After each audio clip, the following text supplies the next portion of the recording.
Hello and welcome back to the Blue Tinted Glasses YouTube channel for today's video or live stream. Today is all about Mr. Steve Cooper. I keep referencing him and making sly little digs in all of my videos, so I thought let's just do a live right now. And no one else better to join me than Steve Cooper's biggest fan, I think. Ric Flair, mate. Everybody's favourite big, strong Leicester boy, by the way. So how are you doing, mate?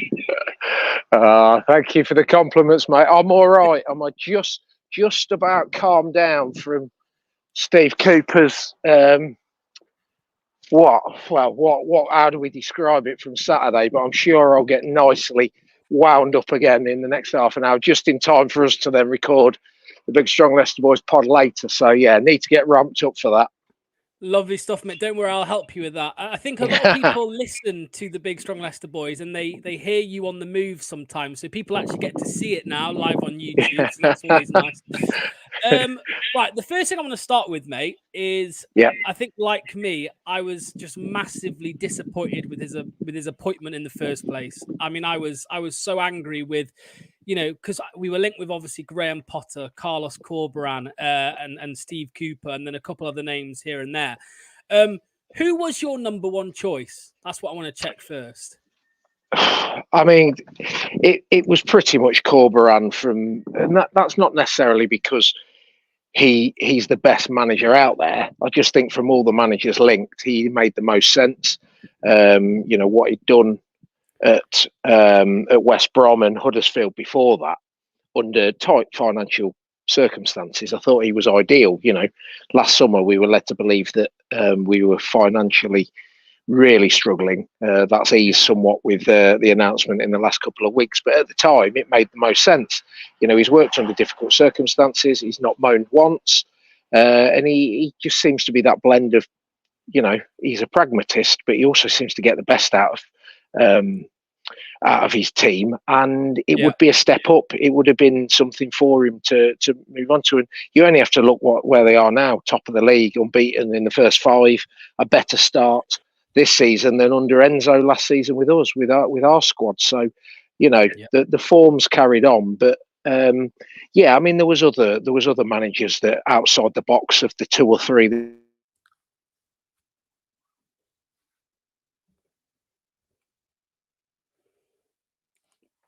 If you can hear me, Rick, I think we lost you. Oh, you've lost me. Oh, hang on. I've got you again. I've got you again.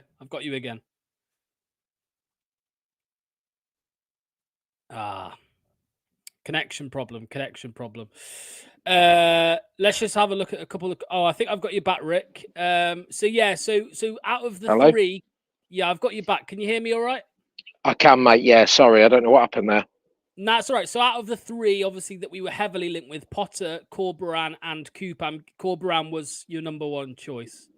Yeah, well, a standout choice because, again, he would have been the one that wanted the job, which I don't think Potter did. Potter's turned us down several times before, and I'm no major fan of his, to be fair. He's a builder, but I don't think we had the luxury. It didn't seem, May, June last summer that we were a building project. We needed to hit the ground running.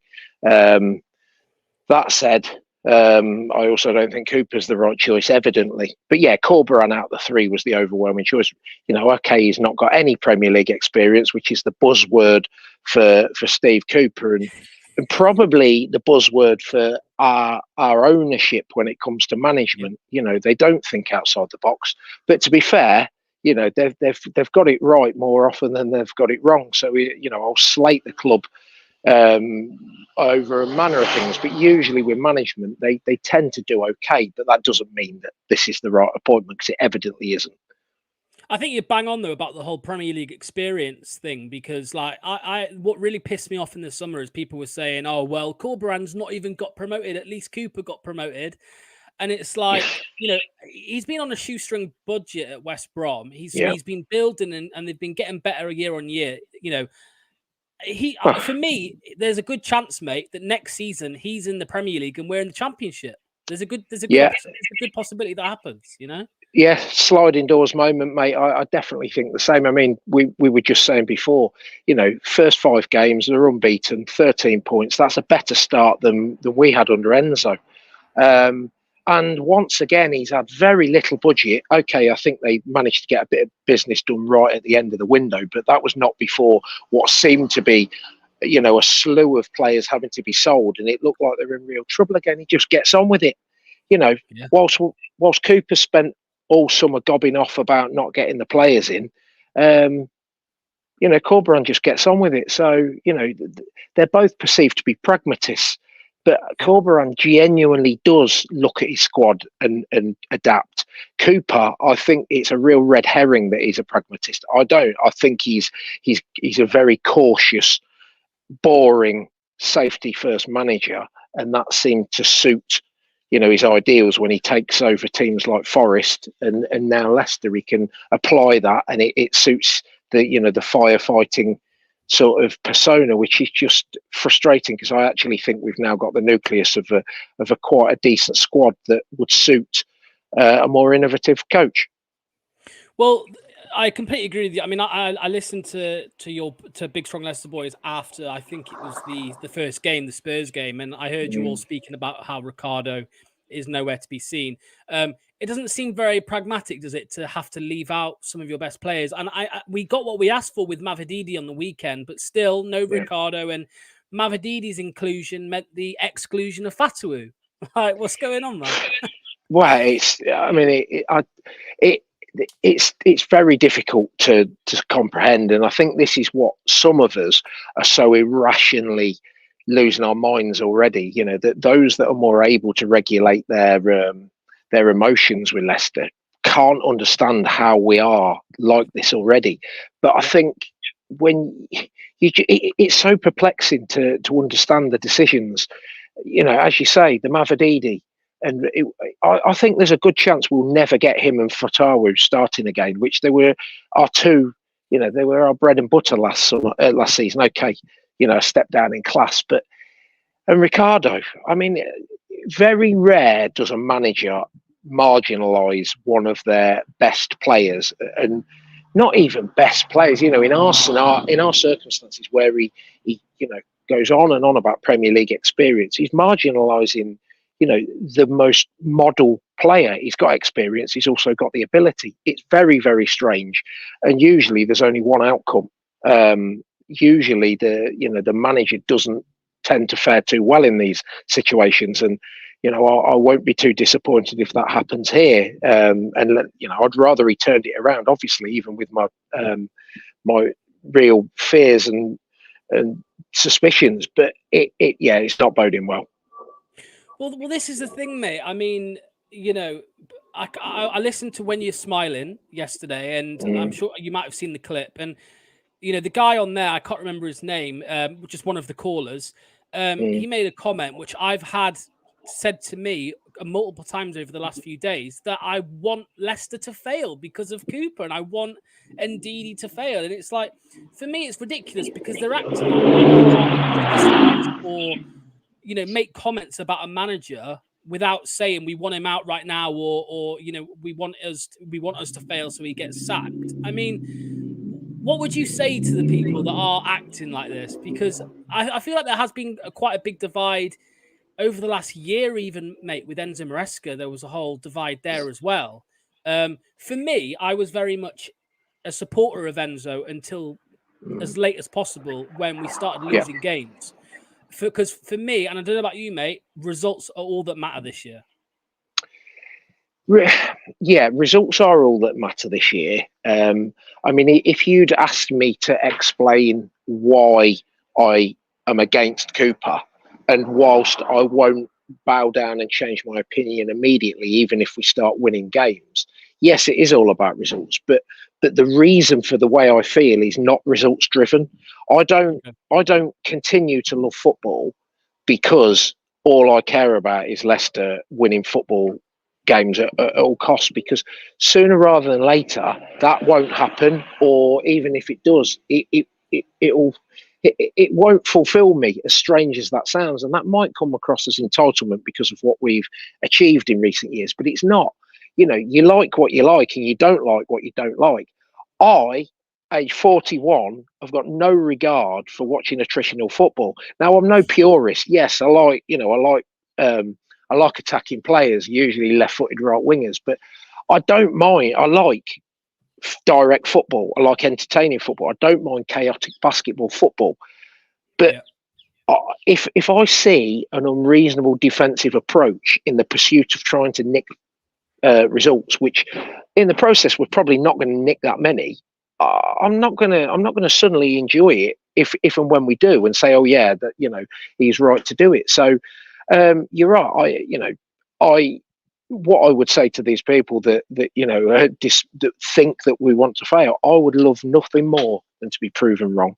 I really would, because then we are succeeding. But if we stay up, if we finish 17th on 34 points, and we're playing 8 defenders and defensive midfielders, I don't know whether I'll enjoy it that much, because what happens next season? When are we going to evolve? I've said before, our survival in the Premier League, to me, should not rest on short-term decisions. Yes, I want us to survive, but I'd rather us have a long-term plan where, player development from the academy is a number one priority. A lot of these things are no longer on the agenda with Cooper. We've completely shifted our strategy by the looks of it, which, again, is completely at odds with the direction we went with under Enzo and the mandate before that. It's very strange because, we stay up one season, then what? Yeah, I know, mate. I know what you're saying. In terms of the transfers that were made this window, mate, for me, they've got Steve Cooper written all over them. Jordan Ayew, for example, Oliver Skip. Well, they both played under Cooper, by the way, Ayew and Skip. Obviously, we tried to go Reece Nelson, of course, and he played under Cooper. So, Bobby De Cordova-Reid as well. They seem like there's not real much excitement there, is there? Granted, Bilal El Khanous is an exciting one, and if he plays, of course, Facundo Buonanotte again is another one, but it's only just going to be us developing him for a year. But what have you made to the strategy, the transfer strategy? Because it does look like they backed him with how he's wanted them to back him with Ayew and Skip. Yeah, I mean, you can clearly see what types of player Cooper wants. And I think there's been a mixture of players that Cooper's asked for and pushed for, and then the club still going along their strategy lines of trying to buy young players such as El Khanous. And even Skip probably falls into both categories there, even though I think we've overpaid for him. He's made some comments even recently about the transfer window, and I think I still don't think he got all the players he wanted, or the types of player he wanted.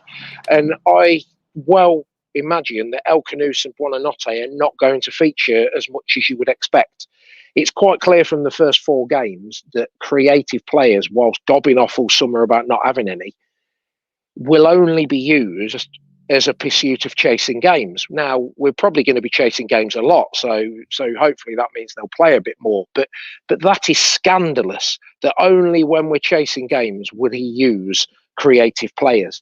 And also, if you're a player coming in and you found that out, you'd be absolutely disgusted, because you wouldn't come and move your life here to basically be a prop, to come on in certain. So, I mean, the writing should have been on the wall when we got back into the game against Spurs, and the momentum completely shifted to us. Okay, the injury to Bentancur came that stunted us, but also he took off Buonanotte and put on Samare, and we immediately just gave up all intention of trying to win the game, and we're lucky not to lose it.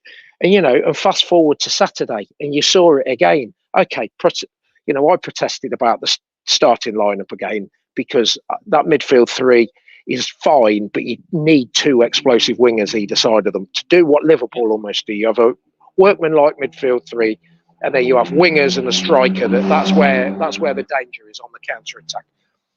And we're still playing 3, 1 explosive winger, and then a workman-like soldier in Ayew. And I think we saw the limitations, even though we started the game very well and were very good for the 1-0 and went 2-0 and could have been 1 more to the good.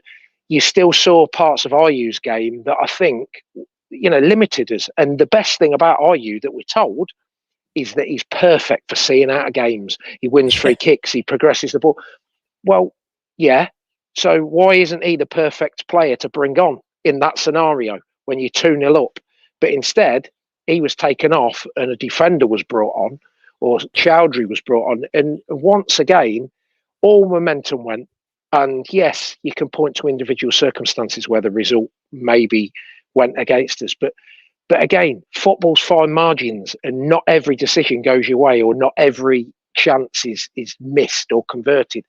If you basically, for the final 30 minutes, give up any idea of creating a chance yourself, you're relying on protecting a 1-goal lead that could vanish when you're playing away from home to a team that are going to throw everything at it.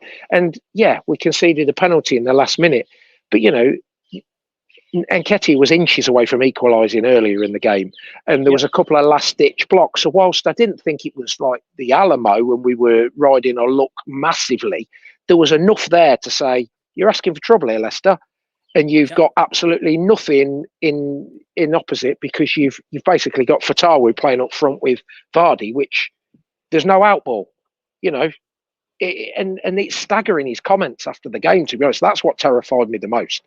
He held his hands up at Spurs and said, oh, that was on me, I made changes. I thought he might hold his hands up after Saturday and said, you know what, I've learned. That's no way to try and see out a game. But no, if anything, he doubled down on it. And that's, I think we're in for a hellish few weeks before, invariably, I think he'll hopefully be removed. But, we're the maniacs for saying that, because people just don't see it yet. But they will. 100%, mate. I mean, I know you shared this image on your Twitter as well, on your X, this one here. Yes, absolutely. The threat graph. I mean, you can see, straight away, you can see that. You don't need me to explain it. You can see it full well that there was no way we were going to score a goal. It was only going to be Palace that scored. It looked like that. Honestly, looks like when you look at your bloody smartwatch when you've gone to bed. But that little bit, that's like 10 p.m. and then that's 6 a.m. The next, there's nothing, and then what's going on in the green is the missus next to you. But it's unbelievable. Yeah, it's nuts, mate. It's nuts. Let's quickly touch on the whole midfield situation. I mean, Skip, Winks, and Ndidi. We saw it against Villa. I think a lot of us were just gobsmacked. One thing I will say, and we have to pull positives out where we can, I think they actually played very well in the first half against Palace together. Would you agree? I agree. I do agree. And as I say, whilst I've protested about putting that midfield three together week in, week out, and I still don't necessarily want to see it long term when you've got creativity sat outside of it, they have proven that as a three, they can combine in certain scenarios. Counter-attacking, I think it works because Skip's got a lot of energy. He's quick, which for a central midfielder is a real asset. I like Skip. I don't like what we paid for him. But to be honest, that's, it's down the list of issues that I've got with the club. I think he's an asset. He'll improve our team, and he already, in the short space of time, has. Winks will sit there, and then Ndidi, in certain games, he'll play like he did on Saturday because he's not having to play with a bank of players in front of him that he's got to try and break down like a creative player has. He's able to, get on the ball in space. And in that regard, we saw it in the last year. He can do it, which is unthinkable prior to last season, that he got that in his game. So I think maybe, he is finding a midfield three that's probably what you're going to use in certain games, and I'm fine with that. But I still think you've got to complement the team then with necessary threats around it. And that would be two explosive wingers either side, or at the very least, Buonanotte on the right and Mavididi on the left, because you just need that creativity. Otherwise, you're playing with one arm behind your back, regardless of the fact that we were 2-0 up and possibly should have been 3 with the Mavididi chance either side of half time. So I'm, I'll hold my hands up.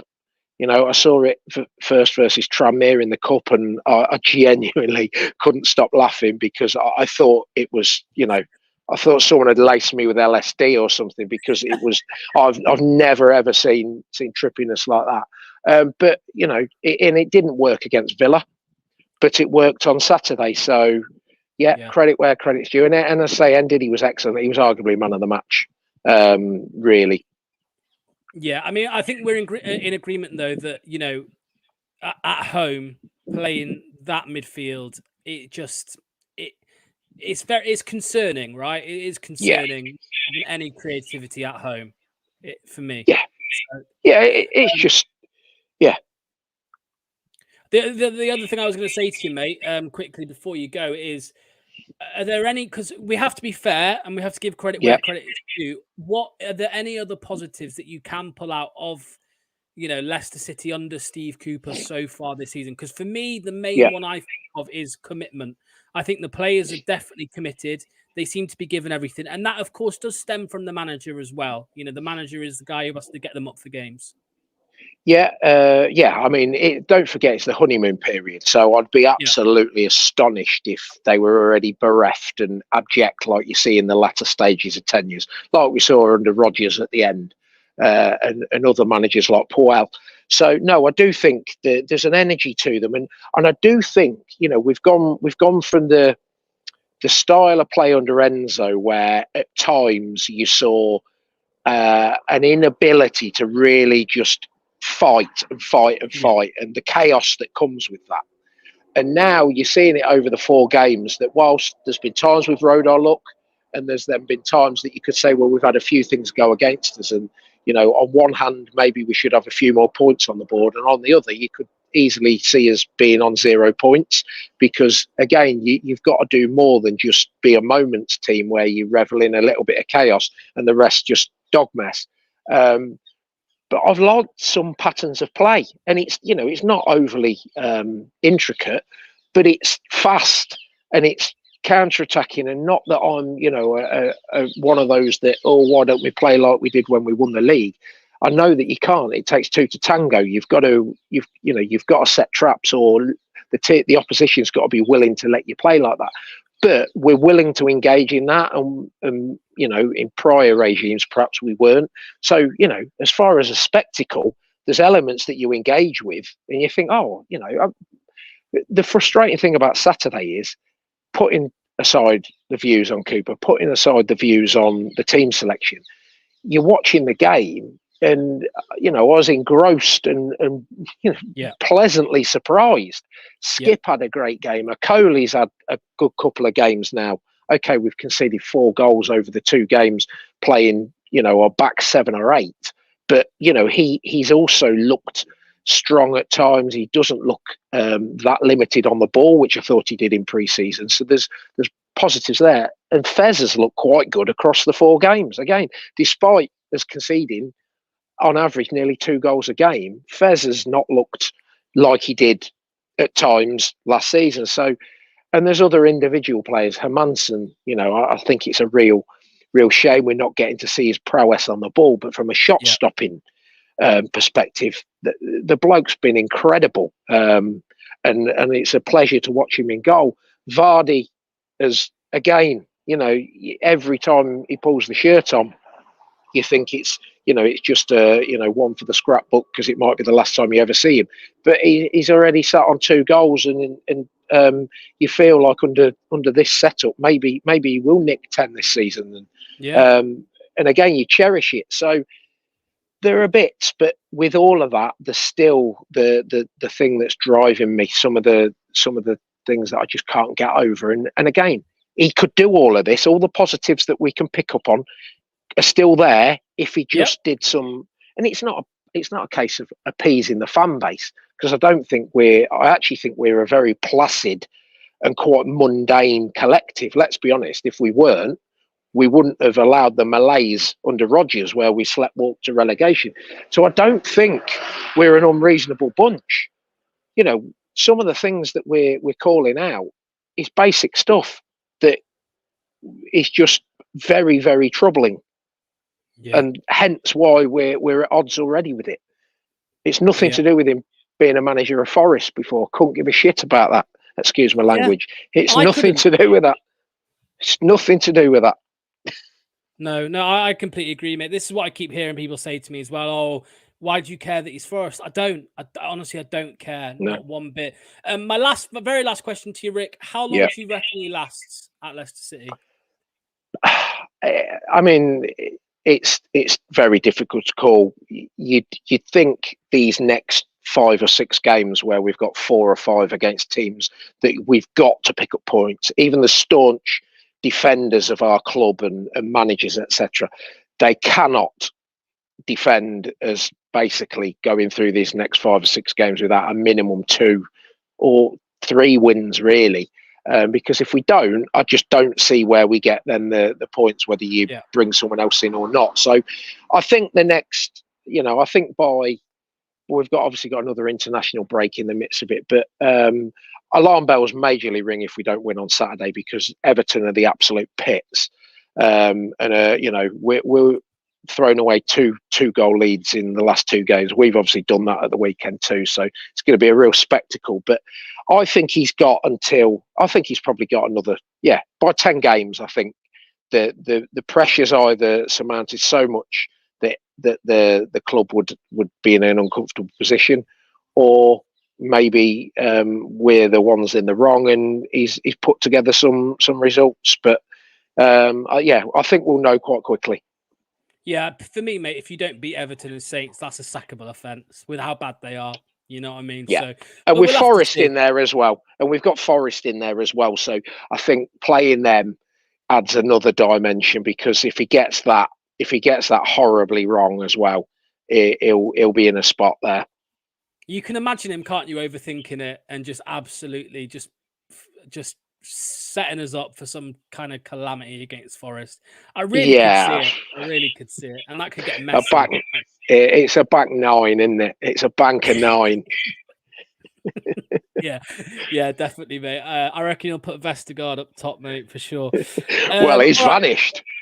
Yeah, he has. Yeah, Coley's the man now, mate. Coley's the man. Cheers again, Rick, for coming on. You said you're filming a podcast later. When's that coming out so we can give people an idea? Yeah, it will record tonight. It'll probably be available later tonight, if not first thing in the morning. So yeah, it'll drop probably tomorrow, and we'll try not to keep it to an hour or 2 like we've been in recent times, but you never know, because I imagine I'll be ranting and Jordan will be defending, but we'll see. Hopefully you're warmed up for it now, mate. I'm looking forward to hearing super slander. All right, mate. Cheers for your time. Cheers, mate. Nice one. Thanks to Rick for jumping on with me there. Much appreciated as always. He's a great guy, and Big Strong Leicester Boys, great podcast. So make sure you check them out. I'm just going to bring up some comments before we finish. Have a read through what some people are saying. So Andrea's obviously poor game management from Cooper, 100%. I think we can all agree on that one. Saturday is a must-win, Ray says. By the way, guys, just to let you all know that you can now become a member on the Blue Tinted Glasses YouTube channel. So there's a little join button. Any support you want to show to the channel is much appreciated. So it's completely up to you. You get some perks along with it. 2 members already. I'm not swearing at you, I swear. Sorry, I didn't mean to do that. But there's 2 members who have joined already. So thank you to them, guys. It's much appreciated. Let's have a look. So LCFC Deep's going on a bit of a tangent here. Too many characters, need to keep it simple, like Cooper Ball. The Odd Fish says, what happened to Steve Cooper that destroyed us in the FA Cup a couple of years ago? That was Championship Steve Cooper, though, wasn't it? That was Championship Steve Cooper. That's a different guy. Ask Wolfie, right? It's a different guy completely. Forest Fan TV also said Wolfie loves to stir the shit. He loves to stir the shit. But what I will say is everything he has told me about Steve Cooper so far has been bang on accurate. He says, heads up, you are losing this weekend. Cooper is terrible versus Dyche. Remember, I told you would draw at Palace. Yeah, I mean, the pressure's going to mount. 100%. Let's go back a bit further up. Arthur, who became a member earlier today. Thank you so much, Arthur, for your support. Much appreciated. Hope you're doing well, mate.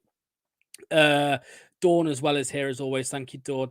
Clibo said, after 10 games, if we ain't clicking, I think you'll see the owners get nervous. Well, I know the fans won't, mate. I know the fans will get very nervous. And even the ones now that are defending him with all their life, I struggle to see how long that does go on for, unfortunately. Team selections and the sub changes were awful. He better get it right for Everton. Yeah, I'd agree with that, mate. 100%. I think fans have no right to complain at us for being unhappy. Some of Cooper's decisions, making us sit in for second half for so long, lost us the game. 100%. 100%. FFTV also said he's actually good in the cups. He plays attacking football. So he plays the attacking football in the cups when there's no points up for grabs. But in the league, no, of course not. The final whistle, Jack. Hello to you, mate. Evening both. Thanks again to Rick. He's been absolutely brilliant. I love Rick. He says it how it is. He's very outspoken. And yeah, I agree with them on a lot of things. So Scarlett says, after how long it took to sack Rodgers, I don't trust the board sacking Cooper. Well, you'd hope that Cooper's payout is a lot less than Rodgers was, because I think Rodgers was 7 million, was it? Something like that. Something like that. But the comment of the night for me is this. I mean, this is what I keep getting from Leicester fans who are very anti Cooper out, or not, anti slagging off Cooper. What they say to me is 90% of the managers in the Premier League would have brought on another defender and sat back with 20 minutes to go. And I look at it and I'm like, come on, man, behave. Like, we were 2-0 up, granted only for a minute or so, but we were 2-1 up. And for me, I agree with what Ray says completely. You have to attack from the front. What we did against Crystal Palace on the weekend at 2-1 up was we took off the outlet that we had in Wilfred Ndidi. Yes, he was carded, right? It doesn't matter for me. Replacing them with Facundo Buonanotte or Bilal Al-Khanous. Don't just bring on Hamza Chowdhury. And I said this before as well. I don't massively disagree with the Hamza and Cody substitutions in isolation, but together we just invited the pressure on, and I think we invited them to score, if I'm honest with you. And because of all the pressure, constant pressure for 15-20 minutes, that's it. Eat the crisps, lad. I think I'm all right on that one, mate. You know what I mean? Yeah. This is my very own Lee Chappie packet of Walkers. Lovely stuff. But hello, hope you're doing well, Chappie, mate. As you can see, Chappie, Forest Fan TV, Wolfie is here, stirring the shit. But again, as I said, he's been accurate in everything he said so far. PR Cooper, Mr. PR Cooper. If anybody has just joined, when we end in a moment, you can rewind to the start. We had Ric Flair from Big Strong Leicester Boys on, giving us a bit of a Cooper bashing. I think he was fair. We both pulled out the positives where we could. Of course, it isn't 100% doom and gloom under Cooper so far this season. Spurs was a good result, and pretty much every performance has been quite good, especially the Palace game. The other day, first half against Palace, performance of the season for me. But, hey ho. James Chappie's here as well now. We got two of them on the go. Bloody hell, two of them on the go now. I know it's facts, Wolfie. I know it's facts, mate. I'm just saying you're in here stirring because you'll wind some people up. You won't wind me up because I agree with you. I think Steve Cooper is not good enough to manage this football club. And you know what's mad, guys? Please, anyone watching this in the comments, please let me know what you think to this.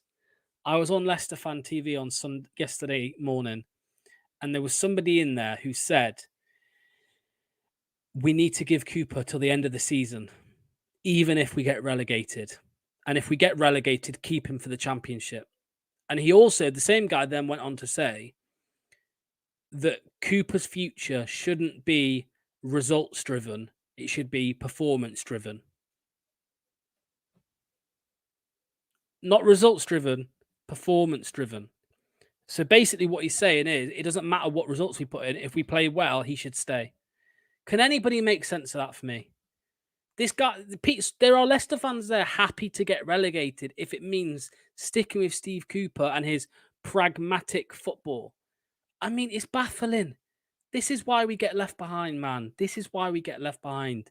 This is what happened with Rodgers. We stuck with him for too long because he had credit in the bank. Steve Cooper doesn't even have credit in the bank. Yeah, 100%, by the way. It's an inferiority complex, in my opinion. He doesn't think we're good enough. He doesn't think he's good enough. So his solution is to play 8 defenders. You know, you've got the back 4, you've got Hermanson, you've got Ndidi, you've got Skip, you've got Winks, you've got Jordan Ayew. You know, probably Bobby Decordova-Reid gets in over Buddy Mavadidi or something like that in our next away match. Like, it's crazy. It's nuts. Ray says, absolutely not. We can't go down again financially. It'll kill us. And they're waiting to strip us points. Oh, mate. The EFL will spread our cheeks so far if we get relegated. We are in for so much trouble. It's a joke. We should look more after next run of games. That's what I've always said, is that'll set our season. If we play bad, we need to focus on it. For me, Isaac, I agree with you in part. And when I say that, what I mean is if we don't win against Everton and Southampton, he needs to go. We need to sack him. That ain't good enough. It's a sackable offence, in my opinion. Fair enough. We got a decent result against Tottenham Hotspur. We played quite well against Villa. We played well against Palace and got a point. But if you can't beat the worst team in the league in Everton, or the worst team I've seen so far, defensively, of course, and you can't beat Southampton, who have got a Brussels Martin as the manager, and you look at their lineup, man for man, their fans will tell you otherwise, but for me, man for man, we're all over Saints, 100%. If we can't beat them, he needs to go. It's a joke. And fans will say, no. 6 games is not enough. No. 8 games is not enough. No. 10 games is not enough. Wait till 15. And then you'll get to 15 games. We'll be in the bottom 3. And they'll say, no, 20 game. And it will just keep going. And it'll be like, he's such a great guy. He's so honest. His interviews are so refreshing. Please. I'm sorry, guys, for the Cooper agenda. Apparently, it's an agenda, but if I can't call out the shit decisions that Steve Cooper has made in charge of this football club already, if I can't do that, I'm like, what are we meant to do? And people say you're not a supporter. I support the team. I've supported the team. I've said week after week, those lads on the pitch have been absolutely sensational. The commitment they've given, the performances, the effort levels. Some of the individual performances, incredible so far. The manager has cost us points. The manager is holding this team back, in my opinion. You saw the Villa game, 2 negative. We could have had Villa. We saw that they weren't anything special in that game. We could have had them. We didn't. The Tottenham game, it took us until 50 minutes to get going, to even try. There we go. And now the Palace game, I get what people say. Bring on a defender, shore it up, try and see out the win. But you have to attack. You have to defend from the front. We had no outlet. Palace were the only team who were going to score in that game. And here is the proof. You can see it there. Ric Flair just described it as like your Apple Watch when you go to sleep at night and you check on the history. The bottom bit there, the blue. It's just ridiculous. There was nothing for us going forward after we switched our mentality to see out the win. We didn't see out. By the way, I think people need to remember that. We didn't see it out. So yeah, as I said, guys, please hit the like button, hit subscribe as well. You've all shown me great support on the channel over the past 4 weeks already. You can now become a member. You can become a member as Arthur has done. You can become a member of the channel where you get perks, you get your early access to videos, you'll get personalized emojis, and there's a very good one there. There is a very good one there. So when you become a member, you'll see it. It's a very good one, and then you'll also get your badge next to your name as well. But yeah, early content and all that stuff. So, but it's only to support. It's not a cash grab. It's to show support, and I can reinvest it back into the channel and carry on the content. And yeah, none of the free content will go away. It's all the same. So thank you for everyone who even just shows up and leaves a comment, because that's great. Skip is someone I'm so surprised with. I mean, I was happy with the signing. I agree with Rick. Maybe you could argue it was a bit too much. But he's a good player. Just need to beat Leicester now. Are you talking about, mate? Andreas says great content. Like I said, appreciate it, mate. Appreciate it. Just look at the first 30 minutes on that graph. We need to play it like that for 90 minutes, of course. And I'm not even saying that it's possible. I'm not saying that we can stick at those levels for 90 minutes, but you need to do it more than one half. Because look at it, it's basically one half. That's it. That's it. You know, it's rather have it early than too late. Can't have us sitting at games home and away again, knowing we won't be picking up points due to the manager. I always say 10 games if we ain't at least 12th or 13th by the. Oh, that's even harsher than what I would have said, mate, to be fair. I think if we're 12th or 13th at that point, I'll be happy. But I don't think we will be because I don't think we'll win enough games. Oh, he's a Forest fan. Bloody hell. I wouldn't put it against you if you beat us. I wouldn't. I think Cooper will overthink it and do something ridiculous, but hey ho. All the complaint and tactics sounded very familiar. Sad because I have so much love for that man, but he's his own worst enemy at times. Yeah, it's a fair comment. It's a fair comment. He's brought the Reds. Okay, now. At least 16th for LCFC_DP. Yeah, that's fair enough, mate. That's fair enough. Come the end of the season, I think we're good enough to finish 17th, 16th. I think we're good enough to finish above Everton, Saints, Ipswich. There's 3 for you. Potentially Wolves. Potentially Wolves. I think our squad's good enough. I wasn't sure at first, but after seeing them over the last 4 games, the first 4 games, some of the individual performances, the effort levels, all of that stuff, I think it's bang on. I think it's bang on, and I think the manager has held us back. Wait, I thought you were getting someone on to praise and defend Cuba. Could you not find anyone? No, mate. No word of a lie. I've had people in my ear for the last week tell me that I should not be as harsh on Steve Cooper. I put the tweet out, and not one person who was in defense of Steve Cooper came forward and wanted to sit on camera and give me their views. Not one person. And 3 people messaged me about slating Cooper, or not slating him, but criticizing Cooper, but not one wanting to come on and defend. Not one. Wolves are very shaky. Yeah, I'm trying to find your Nick DeMarco comment, Wolfie, but I can't seem to find it, mate. Oh, there we go. Remember, Nick DeMarco still has more points gained for you this season than Cooper. Nice one. Everton, 13 goals conceded, most conceded in the first 4 games since the 1950s. Exactly, mate. Exactly. And a Forest fan saying he hopes we stay up. Would you look at that? Right. Coming up on the channel over the next few days, Wednesday in the day, we will have an opposition preview with an Everton fan looking ahead to the Everton game. Wednesday night at 7 p.m, we have the Fox's Den live, episode 3. That'll be a good one. So please make sure you're there. Stop the Cooper bashing. He's going. So I can't criticize. Come on, like, let's be fair, Ivan.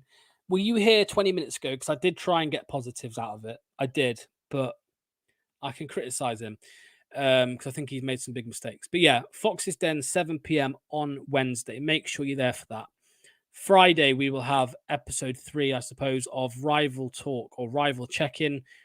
This week, it might be an Ipswich fan that we'll have on to see how they're getting on, see what their thoughts are, relegation rivals and all that. As I said many times already, if you can hit the subscribe button, that's much appreciated. You can also become a member of the channel, so just hit the join button under the video and you can become a member. Thanks to everyone, 50 people here so far. Hit the like button, that's great. And thank you for everyone who got their comments in. Yeah, it means the world. It means the world, all the support. So I'll see you on Wednesday live, 7 p.m, Fox's Den. Have a nice evening. Super duper Cooper. That's what I'll call him from now on. Super duper Cooper.